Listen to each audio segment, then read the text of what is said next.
Hello అందరికీ బాగున్నారా? ఈవేళ ఒక ఫంక్షన్కి వెళ్తున్నమాట నేను మా హస్బెండ్. ఎన్నాళ్ళు అంటే చాలా కాలం తర్వాత మేమిద్దరం వెళ్తున్నాము. మామూలుగా ఇప్పుడు మా పాప 12 years. అసలు మా ఇద్దరికంటూ స్తుతి పుట్టిన తర్వాత అసలు ఒక లైఫ్ లేకుండా పోయిందన్నమాట. అంటే పిల్లలు పుట్టక ఎవరికైనా అలాగే ఉంటుంది అనుకోండి. కాకపోతే ఏంటంటే ఒక 3 years వచ్చాక అందరూ ఫ్రీ అయిపోతారు. కానీ మా లైఫ్లో అలా అవ్వలేదు.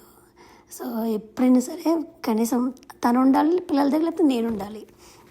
అలాగే చాలా ఇదిగా ఉండేది నాకు. ఎలా బయట వస్తాము అనేది అనిపిస్తూ ఉండేది అన్నమాట. కానీ ఎప్పుడు కూడా అది పిల్లల మీద చూపించే వాళ్ళం కాదు. అంటే ఎలాగైనా సరే ఈ బాధ్యత మన బాధ్యత బాగా చూసుకోవాలి అనేది బాగుండేది. కానీ ఇప్పుడు పాప 12 years. ఎన్నాళ్ళ తర్వాత అండి మాకు కొంచెం ఫ్రీగా టైం ఉంటుంది. వాళ్ళు అంటున్నారన్నమాట, వెళ్ళి రండి, have a date, go mom అని స్తుతి అంటూ ఉంటుందన్నమాట. అంటే మంచి రోజులు వస్తాయి ఎవరికైనా సరే, కొంచెం టైం పడుతుంది అంతే.